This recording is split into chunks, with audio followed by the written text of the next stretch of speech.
وسلموا تسليما صلى الله على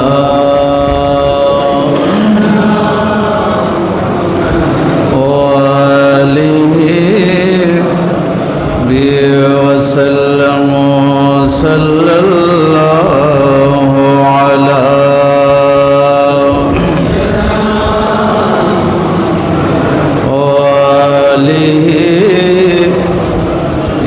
وسلم صلى الله على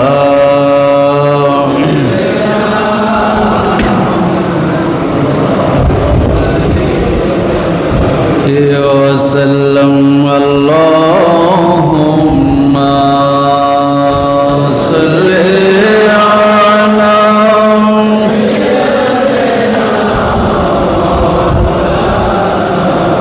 محمد وعلى آل سيدنا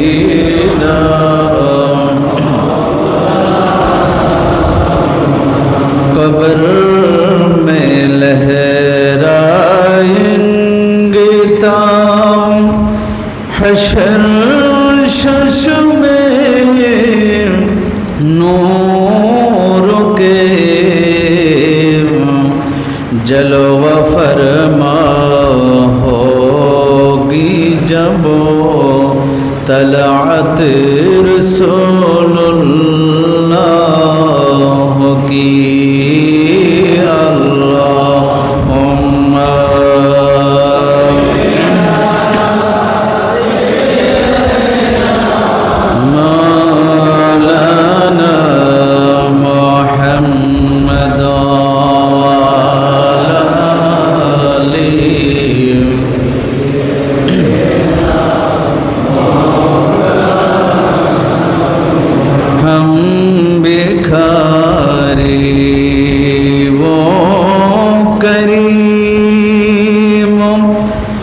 उनका खुदा उनसे फुजो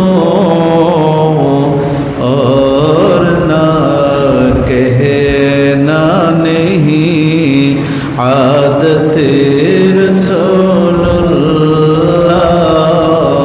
की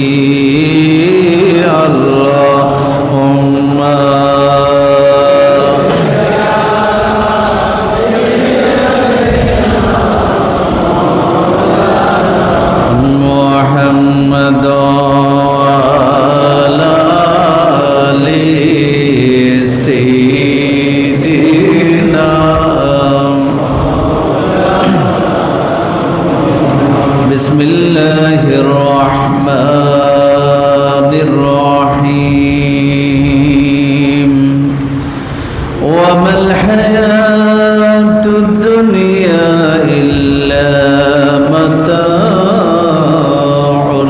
गुरूर सदकल्लाहु मौलानाल अज़ीम वबल्लगना रसूलुहुन नबियुल हबीबुल करीम मुअज्जज़ मोहतरम श्रद्धाभाजन सम्मानित हजरात मुसल्लियान कराम मुरब्बियान इज़ाम जुबक भाइयेरा रहमानी व रहमकुमुल्लाह अस्सलामु अलैकुम व रहमतुल्लाहि व बरकातुहू। महान रब्बुल आलमीनेर पवित्र दरबारे लक्ष कोटी शुक्रियार साजदा आदाय करছি যে महान रब्बुल आलमीन अहकामुल हाकिमीन दया करे मेहरबानी करे आमादेरके तार बायतुल्लाहर मध्य यथा समय आसार नामाज तसबिह ताहलील आदाय करबार सुयोग दान करेছেন। शुक्रिया आदाय करे आमरा सकले पढ़ी आलহামদুলিল্লাহ। गत जुमार मध्य आलोचना হয়েছিল দুনিয়ার सब ভালোবাসার ঊর্ধ্বে আল্লাহ এবং আল্লাহর রসুল সাল্লাল্লাহু আলাইহি ওয়াসাল্লাম ভালোবাসা। তার কিছু প্রামাণিক দালিলিক কিছু আলোচনা আপনারা শুনেছি। আজকে আমরা শুনব সব কিছুর ঊর্ধ্বে আল্লাহ এবং রসুলের ভালোবাসা কেন, কি জন্য আল্লাহ এবং আল্লাহর রসুল সব কিছুর উপরে আল্লাহকে ভালোবাসতে বলেছেন, নবীকে ভালোবাসতে বলেছেন। এই বিষয়টা যদি আমরা আসলে যদি খেয়াল করি, এই দুনিয়াতে যা কিছু আছে আমি পর্যন্ত, আমি আমার সম্পদ, আমার গাড়ি বাড়ি যা কিছু আছে, এই সব কিছু কার দেওয়া? বলেন না, কার দেওয়া? দিয়েছেন আল্লাহ। দেওয়ার মালিক হচ্ছে আমাদেরকে সৃষ্টি করেছেন আল্লাহ, দিয়েছেন তিনি। আর আমার রসুল সাল্লাল্লাহু আলাইহি ওয়াসাল্লাম তিনি ইরশাদ করছেন, ইন্নামা আনা কাসিমুন ওয়াল্লাহু ইউতি। আল্লাহ সব কিছুর দাতা, এই জায়গাটা ঠিক আছে, কিন্তু সরাসরি আল্লাহ তাআলা তোমাদেরকে দেন না, আল্লাহ আমাকে দেন, আর আমি রসুল মদিনা থেকে তোমাদের জন্য বন্টন করি। বড় করে বলে সুবহানাল্লাহ। তাহলে সব কিছুর দেওয়ার মালিক হচ্ছে আল্লাহ, আর সব কিছুর বন্টন করার মালিক হচ্ছে আমার রসুল। তাহলে আমাদের কিছু নেই দুনিয়াতে, আমাদের কিছু, আমিও আমার নয়, আমিও আল্লাহ এবং রসুলের। বলেন না, আমিও আল্লাহ এবং রসুলের। যেই জায়গায় আমিও আমার নয়, আমিও আল্লাহ এবং রসুলের জন্য, আমার জীবনটা আল্লাহ এবং রসুলের জন্য, তাহার আমার ধন সম্পদের প্রতি যেই মহব্বত, সেটা কখনো হতে পারে না, যেহেতু আমি নিজেই আল্লাহ এবং রসুলের জন্য সৃষ্টি। সুতরাং আমার ভিতরে যদি মহব্বত থাকে, সেই মহব্বতটা শুধুমাত্র আল্লাহ এবং রসুলের জন্য হতে হবে। বড় করে বলে সুবহানাল্লাহ। আল্লাহ তাআলা এটা বোঝানোর জন্য কোরআনে কিছু আয়াত দিয়েছেন। যেই দুনিয়ার জন্য আমরা পাগল, সেই দুনিয়াটার মূল্য কতটুকু, আর আল্লাহ এবং রসুলের ভালোবাসা, এই আল্লাহ এবং রসুলের মূল্য কতটুকু, পার্থক্য করার জন্য কিছু আয়াত আল্লাহ কোরআনে দিয়েছেন। আল্লাহর হাবিব সাল্লাল্লাহু আলাইহি ওয়াসাল্লাম হাদিসের মধ্যে ইরশাদ করেছেন, শুধু আমাদেরকে পড়ে শুনে বুঝতে হবে। শুধু আল্লাহ রাব্বুল আলামিন বলছেন, ওয়ামাল হায়াতুদ দুনিয়া ইল্লা মাতাউল গুরুর। আল্লাহ তাআলা বলছেন, দুনিয়ার যে হায়াত আছে, হায়াতে জিন্দেগি যেটা আছে, দুনিয়ার শুরু থেকে শেষ পর্যন্ত যেই পরিধি আল্লাহ তাআলা নির্ধারণ করে রেখেছেন, কেউ জানে না। কিন্তু আল্লাহ বলতেছেন, সেই সময়টা এটা পথারানার একটা ফাঁদ মাত্র, এটা একটা পথারানার মাধ্যম, পথারানার দুঃখার কিছু কারণ। এই দুঃখ ছাড়া দুনিয়ার শুরু থেকে শেষ পর্যন্ত যে সময়টুকু আছে, এটা একটা দুঃখের মাধ্যম, দুঃখা। এই দুঃখা পথারানা ছাড়া দুনিয়াটা আর কিছু নয়। দুনিয়াটা কি নয়, আর কিছু। এটা একটা পথারানার ফাঁদ। এটা একটা কিসের ফাঁদ? পথারানার। তাফসিরে রাজি ইমাম ফখরুদ্দিন রাজি রহমতুল্লাহি আলাইহি তার সেই তাফসিরের কিতাবের মধ্যে একটা বর্ণনা নকল করেছেন। তিনি বলেছেন, আর দুনিয়া বুস্তানুন, দুনিয়া একটি বাগান। দুনিয়া একটা কি? বাগান। সেই বাগানটা জুয়্যিনাত বিহামসাতে আশিয়া, আল্লাহ তাআলা সেটাকে 5টি বিষয় দিয়ে আল্লাহ সুশোভিত করেছেন, সাজিয়ে দিয়েছেন। 5টা বিষয় দিয়ে আল্লাহর পক্ষ থেকে 5টা জিনিস দিয়ে সেটাকে সাজানো হয়েছে। সেই 5টা হলো, ইলমুল উলামা, জ্ঞানীদের জ্ঞান, আলেমদের সেই জ্ঞান, বিজ্ঞানীদের সেই বিজ্ঞান, এটা আল্লাহ দুনিয়াকে সাজানোর জন্য দিয়েছেন। দ্বিতীয় নম্বর হচ্ছে ওয়াদুল উমারা, যারা শাসক প্রশাসক আছে তাদের ন্যায় নিষ্ঠা, ন্যায় পরায়ণতা, ইনসাফ, এটা আল্লাহর পক্ষ থেকে দেওয়া দুনিয়াকে সুন্দর করার জন্য। তিন নম্বর বলা হয়েছে ওয়া ইবাদাতুল উব্বাদ, যারা ইবাদত করে, আল্লাহর যারা ইবাদত বندگی করে, সেই ইবাদতকারীদের ইবাদত এটা আল্লাহ তাআলা দিয়েছেন দুনিয়াকে সাজানোর জন্য। বড় করে বলে সুবহানাল্লাহ। আলেমদের জ্ঞান, শাসকদের ইনসাফ, ইবাদতকারীদের ইবাদত। চতুর্থ নম্বর বলছে ওয়া আমানাতুত তুজ্জার, ব্যবসায়ীদের আমানতদারি, ব্যবসায়ীদের আমানতদারি। মনে রাখবেন, ব্যবসায়ীদের কি আমানতদারি, বিশ্বস্ততা। পাঁচ নম্বর দেওয়া হয়েছে ওয়া নসিহাতুল মুখতারিফিন, যারা নসিহতকারী আছে, যারা আন্তরিকতার সাথে উপদেশ দিতে চায়, সেই আন্তরিক মানুষগুলোর নসিহত, উপদেশ, এই পাঁচটা জিনিস দ্বারা আল্লাহ তাআলা এই দুনিয়াটাকে কি করেছেন? সাজিয়ে। কথা বলেন, এই দুনিয়াটাকে আল্লাহ কি দিয়েছেন? সাজিয়ে দিয়েছেন। এই পাঁচটা জিনিস আল্লাহ দিয়েছেন। এক নম্বর হচ্ছে জ্ঞানীদের জ্ঞান, বলেন না, জ্ঞানীদের জ্ঞান। দুই নম্বর হচ্ছে শাসকদের ইনসাফ, শাসকদের ইনসাফ। তিন নম্বর হচ্ছে ইবাদতকারীদের ইবাদত, ইবাদতকারীদের ইবাদত। চতুর্থ নম্বর হলো ব্যবসায়ীদের বিশ্বস্ততা, আমানতদারি। পাঁচ নম্বর হলো যারা আন্তরিকতার সাথে নসিহত প্রদান করে সেই সমস্ত ব্যক্তিদের উপদেশ। এই পাঁচটা জিনিস দিয়ে আল্লাহ তাআলা দুনিয়াটাকে সাজিয়ে দিয়েছেন। এখানে আলেম শ্রেণী এখানে অন্তর্ভুক্ত হলো। দুই নম্বর যারা শাসক শ্রেণী আছে, যারা নেতৃত্ব দিচ্ছে, তাদেরকে অন্তর্ভুক্ত করা হলো। তিন নম্বর যারা ইবাদত করছে, আলেম নয়, শাসকও নয়, প্রজা, কিন্তু ইবাদত করে, তাদেরকে সেখানে অন্তর্ভুক্ত করা হলো। চতুর্থ নম্বর যারা ব্যবসায়ী, তাদেরকে অন্তর্ভুক্ত করা হলো। পাঁচ নম্বর যারা বিভিন্ন জায়গায় বসে মানুষকে সৎ উপদেশ দেয়, তাদেরকে অন্তর্ভুক্ত করা হলো। এই পাঁচ শ্রেণীর মানুষের পাঁচটি আমল দিয়ে, পাঁচটি অভ্যাস দিয়ে, পাঁচটি চরিত্র দিয়ে আল্লাহ তাআলা এই দুনিয়াটাকে কি করেছেন? সাজিয়ে দিয়েছেন। কেন সাজিয়েছেন? কারণ এই পাঁচটা আমলের মাধ্যমে বান্দার তো কিছুই নেই, তখন বান্দা আল্লাহকে পাবে, আল্লাহর কাছে চলে যাবে।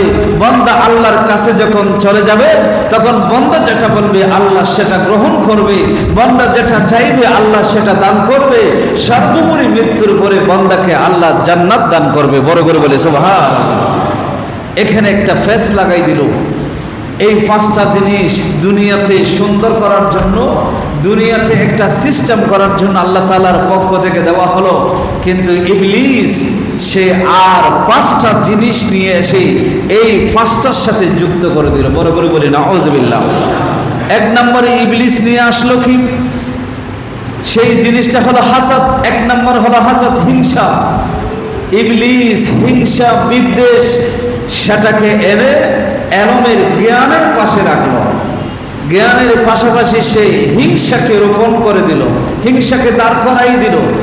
সুতরাং যাদের কাছে জ্ঞান আছে, তাদের কাছে যদি হিংসা থাকে, বিদ্বেষ থাকে, তখন ওই হিংসাত্মক, হিংসু জ্ঞানীদের কোনো জ্ঞান কোনো উপকারে আসে। আল্লাহ দিয়েছেন তাকে সুন্দর করার জন্য সে জ্ঞান, কিন্তু সেই জ্ঞানটাকে ধ্বংস করার জন্য ইবলিস তার প্রতিপক্ষ হিসেবে দাঁড় করিয়ে দিল কাকে? হিংসাকে। বলেন না, কাকে দান করিয়ে দিল? হিংসাকে দাঁড় করিয়ে দিল। দ্বিতীয় নম্বরে ইবলিস দান করিয়ে দিল আল জোর, অন্যায়কে, অবিচারকে। দুই নম্বর ছিল প্রশাসকদের ন্যায় বিচার, প্রশাসকদের ইনসাফ ছিল। আল্লাহ ইনসাফ দিয়েছেন পৃথিবীকে সুন্দর করার জন্য, কিন্তু ইবলিস সেই প্রশাসকের ইনসাফের পাশে সে অন্যায়, অবিচার, জুলুম সেটাকে সে দাঁড় করিয়ে দিল, যাতে করে সে ইনসাফ যারা কায়েম করবে তাদের ভিতরে যখন এই অন্যায়, অবিচার, জুলুম যখন চলে আসবে তখন সে ইনসাফ তার থেকে দূরীভূত হয়ে তখন সে অন্যায়, জুলুমের মধ্যে ডুবে থাকবে। তখন শয়তানের পদাঙ্ক অনুসরণ করে সে কি হয়ে যাবে? জাহান্নামী হয়ে যাবে। এই যে মারামারি শয়তান সেখানে লাগিয়ে দিল। তৃতীয় নম্বর তাফসীরে কবীরের মধ্যে এসেছে, তৃতীয় নম্বর ছিল আল্লাহ দিয়েছেন ইবাদতকারীদের ইবাদত পৃথিবীকে সুন্দর করার জন্য ইবলিস সেখানে নিয়ে আসলো রিয়া, লোক দেখানো ইবাদত সেখানে নিয়ে আসলো, রিয়া লেখা নিয়ে আসলো। অনেক মানুষ যখন 5 ওয়াক্ত নামাজ পড়তে পারে অনেক সময় মানুষের ভিতরে একটা ভাব চলে আসে, এই ভাবটা হচ্ছে রিয়া। এই ভাবটা কি? রিয়া। জামাত পড়ে যখন সে মসজিদ থেকে বের হয় তখন অনেক সময় মানুষের ভিতরে একটা ভাব চলে আসে, তখন আমি জামাত পড়তে পেরেছি, এই ধরনের ভাব চলে আসা, এটা এক প্রকার রিয়া। এটা এক প্রকার কি? রিয়া। ইবাদত করতে পেরেছি, আমি করতে পারি নাই, আল্লাহ আমাকে সুযোগ দিয়েছেন এই জন্য আমি করতে পেরেছি। তখন মানুষের ভিতরে আরো নম্রতা বেশি হওয়া দরকার। ইবাদতের মাধ্যমে মানুষ আরো নম্র হয়, আরো ভদ্র হয়, আরো শালীন হয়, আহলাকওয়ালা হয়, চরিত্রবান হয়। কিন্তু দেখা যায় অনেক সময় ইবাদত যারা করে তাদের মেজাজ আরো রুক্ষ হয়ে যায়, আরো অশ্লীল হয়ে যায়, তাদের সাথে কেউ কথা বলতে পারে না। তখন এই যে ভাব চলে আসে এটাকে বলা হয় ইসলামের মধ্যে কি? রিয়া। তখন আল্লাহ দিয়েছেন ইবাদতকারীদের ইবাদত পৃথিবীকে সুন্দর করার জন্য, সেই সুন্দরকে মলিন করার জন্য ইবলিস নিয়ে এসেছে রিয়া। ইবলিস নিয়ে এসেছে কি? রিয়া। আল্লাহ আমাদের সকলকে সেই রিয়া থেকে হেফাজত করুন, সকলে বলে আমিন।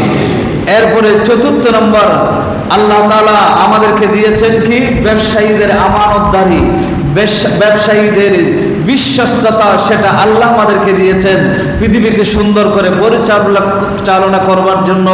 ইবলিস সেখানে একটা নিয়ে এসেছেন হিয়ানত, সেখানে নিয়ে এসেছেন কি? হিয়ানত, আমানতের খেয়ানত। সেখানে ইবলিস খেয়ানত এনে সেখানে দাঁড় করিয়ে দিয়েছে। এই জন্য ব্যবসায়ীদের কাছে যখন যাই, ব্যবসায়ীরা যেভাবে পারে, অনেক ব্যবসায়ীদের দেখবেন কিভাবে শুধু লাভ করবে সেই চিন্তায় আছে। ইমাম আজম আবু হানিফাকে ইমাম মানে, ইমাম আবু হানিফার মাসলাক অনুযায়ী নামাজ পড়ে, ইমাম আজম আবু হানিফার মাসলাক অনুযায়ী রোজা পালন করে, ইমাম আজম আবু হানিফার মাসলাক অনুযায়ী, মাযহাব অনুযায়ী নিজের জীবন গঠন করেছে। সেই কথা সে দুনিয়া ব্যাপী সে কথা বলে বলে বেড়ায়, কিন্তু যখন ব্যবসার ক্ষেত্রে যায়, ইমাম আজম সবচেয়ে বড় ব্যবসায়ী ছিলেন, ব্যবসায়ী নীতি ইমাম আজমের মধ্যে ছিলেন। সেই ব্যবসার নীতি ইমাম আজম কি শিক্ষা দিয়েছেন সেগুলো তখন আমাদের ব্যবসায়ীর মধ্যে সেগুলো নাই। এই ব্যবসায়ী মিথ্যা কথন করে, সেই ব্যবসায়ী চাকরদের সাথে, কর্মচারীদের সাথে দুর্ব্যবহার করে, তাদের ঠিকমতো পয়সা দেয় না, তাদের বেতন দেয় না। সেই ব্যবসায়ী গুলো করে, সেই গস করে, 1 নম্বরের সাথে 2 নম্বর মিশ্রিত করে 1 নম্বর বলে বিক্রি করে, মেয়াদ উত্তীর্ণ জিনিস সেগুলো মেয়াদ বাড়িয়ে দিয়ে বিক্রি করে, সব এগুলো করতেছে ব্যবসায়ীরা। অথচ এই ব্যবসার ক্ষেত্রে আল্লাহ রাসূল সাল্লাল্লাহু আলাইহি ওয়াসাল্লাম বলেছেন, যারা সত্যিকারের ব্যবসায়ী হয়, সত্যিকার বিশ্বস্ত ব্যবসায়ী হয়, হাসরের ময়দানে আমি রাসূলের সাথে তাদের হাসর হবে। বড় করে বলে সুবহানাল্লাহ।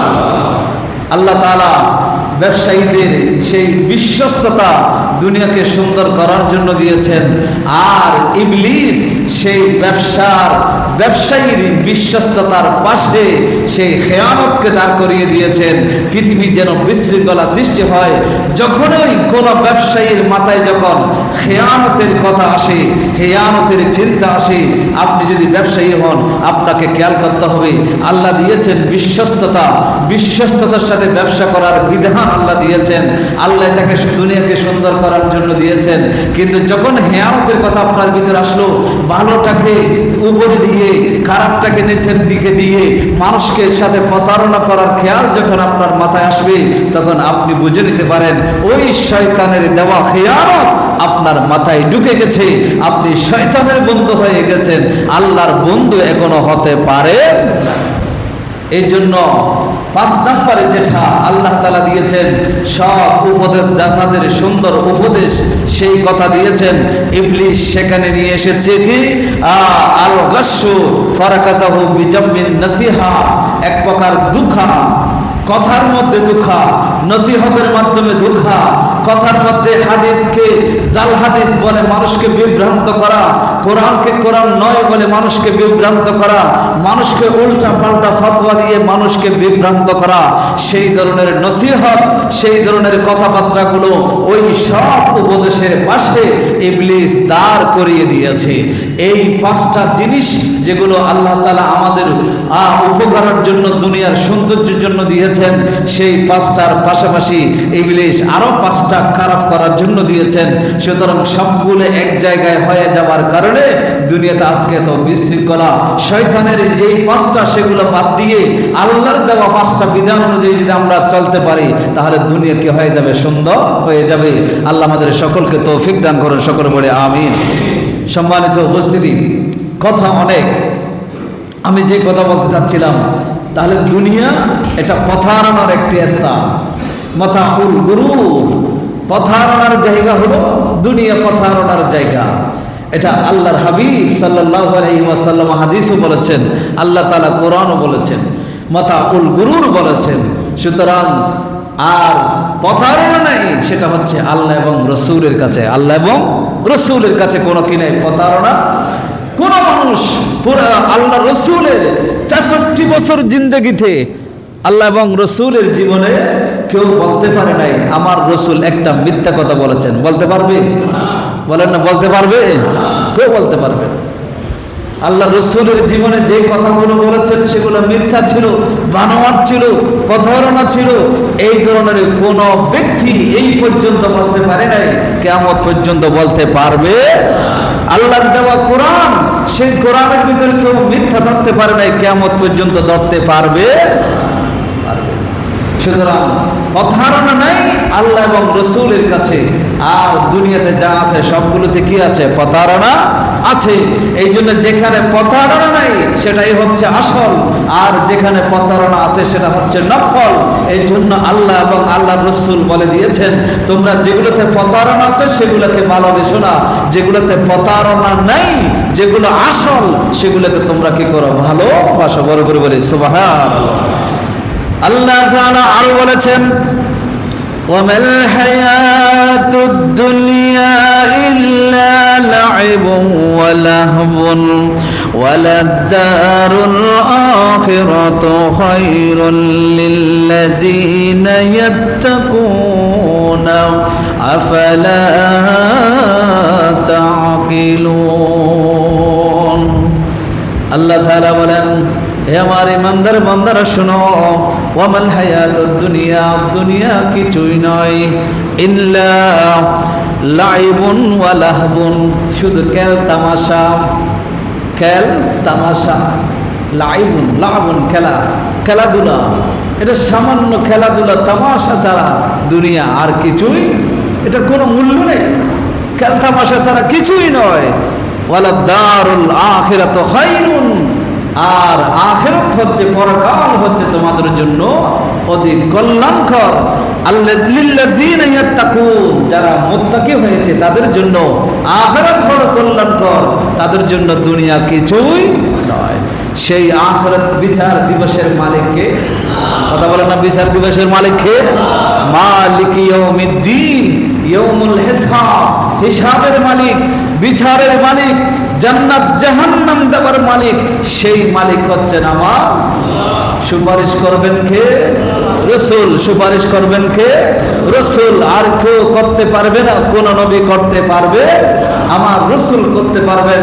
তাহলে যেই দিন, আখিরাতের দিন, জান্নাত জাহান্নাম দেওয়ার এখতিয়ার আমার আল্লাহর, জান্নাত জাহান্নামে নিয়ে যাওয়ার সুপারিশ করে এখতিয়ার আমার রসুলের।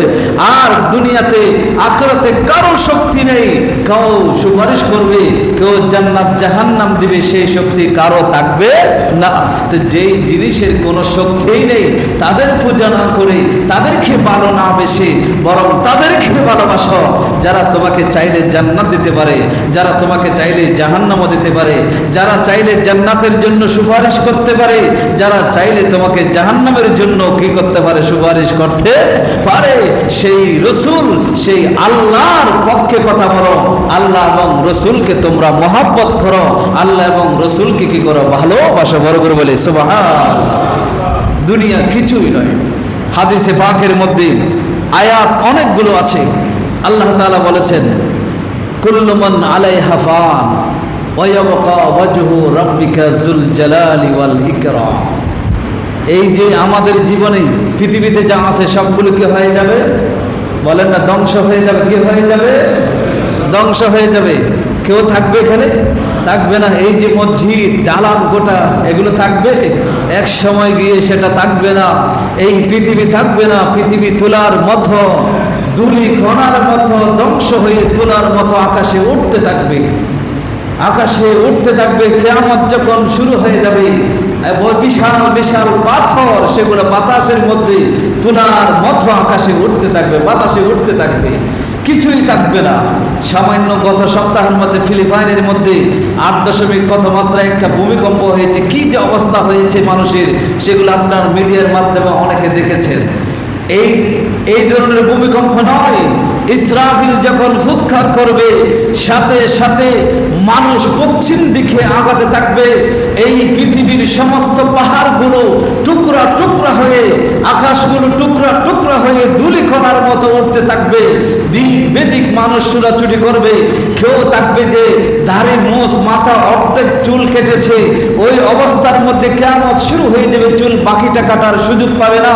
কেউ ব্যবসায়ীরা লেনদেন করার জন্য কাপড় খুলেছে, কাপড় দেখতেছে, দেখাচ্ছে। ওই অবস্থায় কিয়ামত শুরু হয়ে যাবে, কাপড় ভাঁজ করার সুযোগ পাবে না। খাবারের টেবিলে বসেছে, সুস্বাদু খাবার সামনে নিয়েছে, কিন্তু খাবার সেই মুখে দেওয়ার জন্য হাতে নিয়েছে, হাত মুখের বরাবর গিয়েছে কিন্তু মুখের ভিতর দিতে পারে নাই। কিয়ামত শুরু হয়ে যাবে, আর দেওয়ার সুযোগ পাবে না। দুধ দহনকারী দুধ নিয়ে বাজারে গিয়েছে বিক্রি করার জন্য। ওই অবস্থার মধ্যে কিয়ামত শুরু হয়ে যাবে, সেই দুধ আর বিক্রি করতে পারবে না। কিছু নমুনা হাদিসে পাকের মধ্যে আমার রাসূল দিয়েছেন এইভাবে। তাহলে এমন একটা পরিস্থিতি হবে, এই পৃথিবী ধ্বংস হয়ে যাবে। তা আল্লাহ বলতেছেন একমাত্র, কেবলমাত্র, শুধুমাত্র অবশিষ্ট থাকবো আমি আল্লাহ রাব্বুল আলামিন। বড় করে বলে সুবহানাল্লাহ। তো সুতরাং যেগুলো ধ্বংস হয়ে যাবে সেগুলোর মহব্বত তোমরা কেন করো? যেটা ধ্বংস হবে না, যেটা চিরকাল থাকবে, যেই আল্লাহ সব সময় থাকবেন, সেই আল্লাহকে কি করো? মহব্বত করো। সেই আল্লাহ যাকে মহব্বত করতে বলেছে তাকে তোমরা কি করো? মহব্বত করো। এই জন্য আল্লাহ বলেছেন আমার রসুলের মহব্বত, আমার মহব্বত সব কিছুর উপরে থাকতে হবে। আল্লাহ আমাদের তৌফিক দান করুন। সকলে পড়ে আমিন।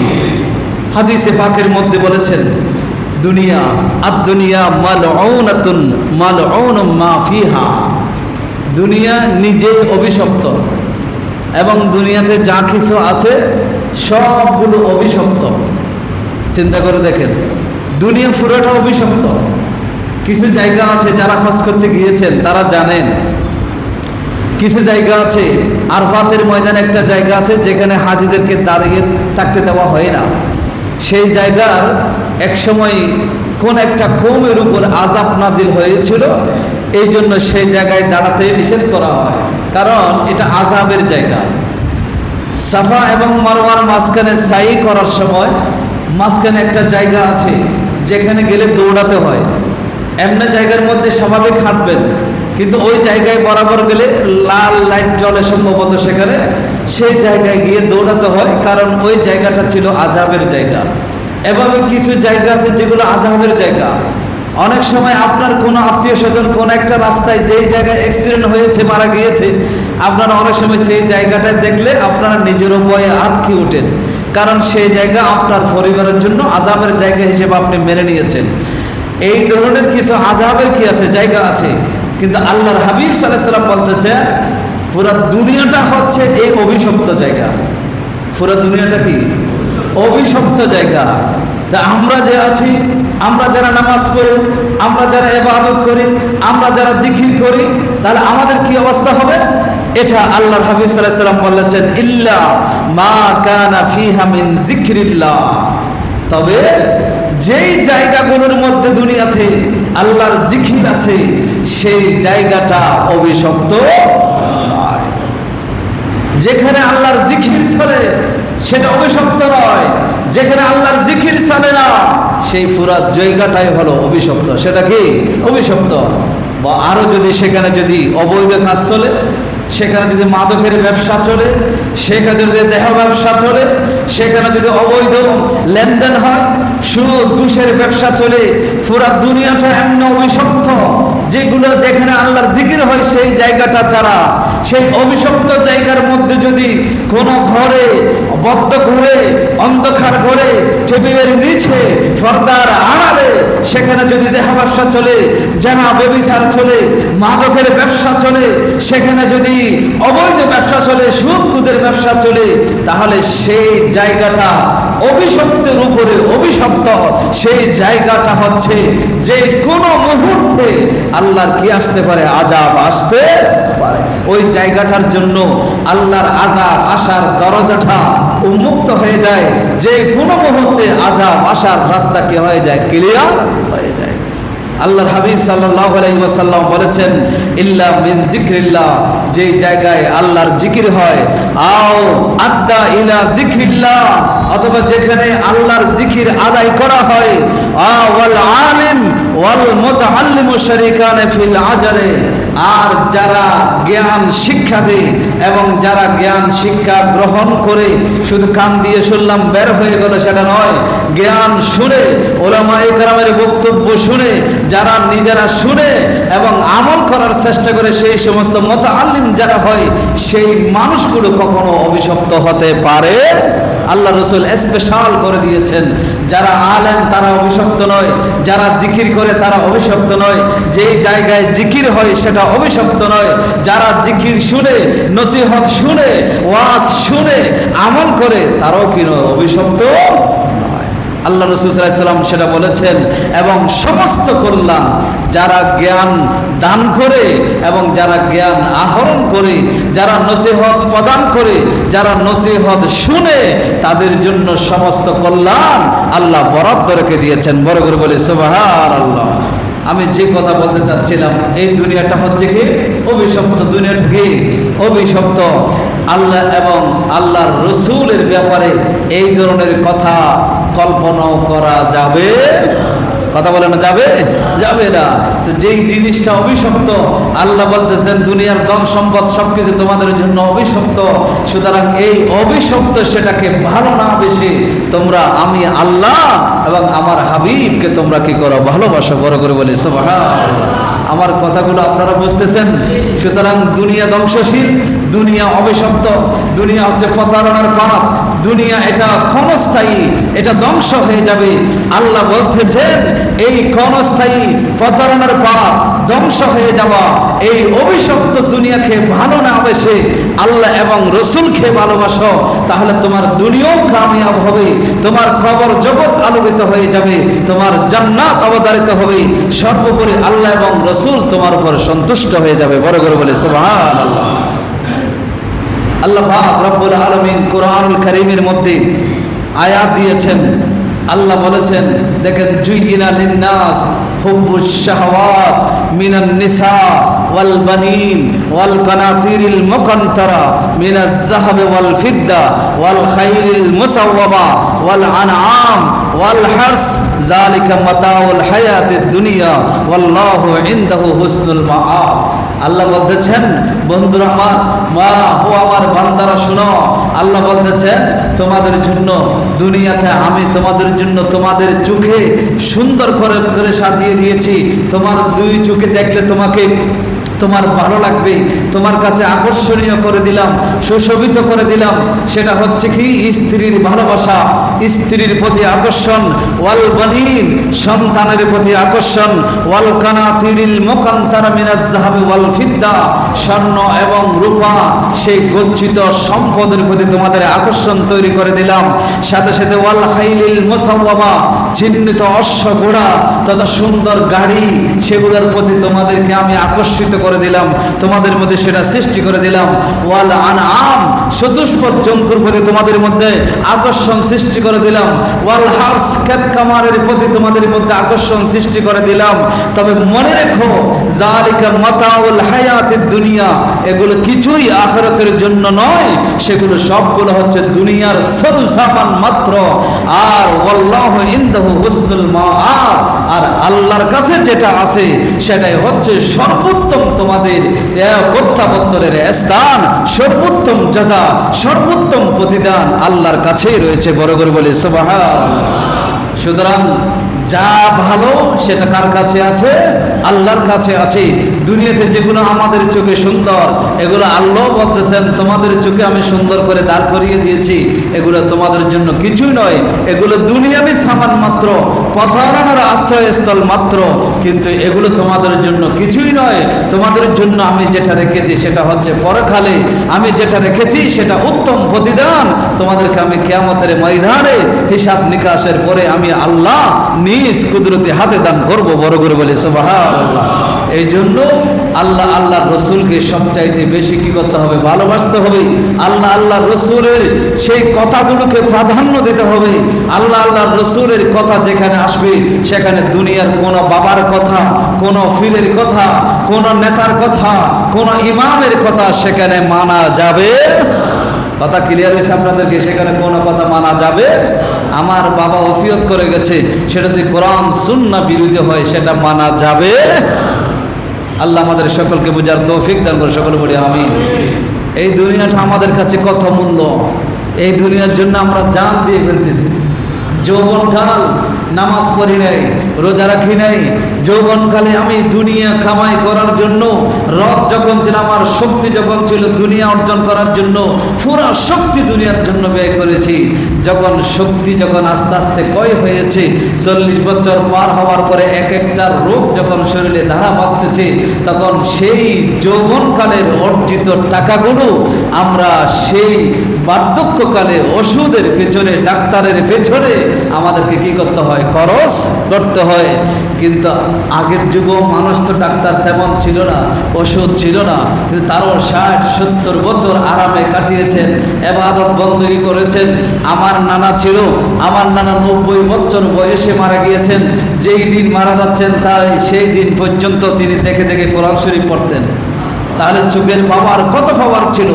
যেই দিন মারা যায় সেই দিনও তিনি দেখে দেখে কোরআন শরীফ পড়তেন। 90 বছর বয়সে মসজিদে গিয়ে আজান দিতেন, জামাত সহকারে নামাজ পড়তেন।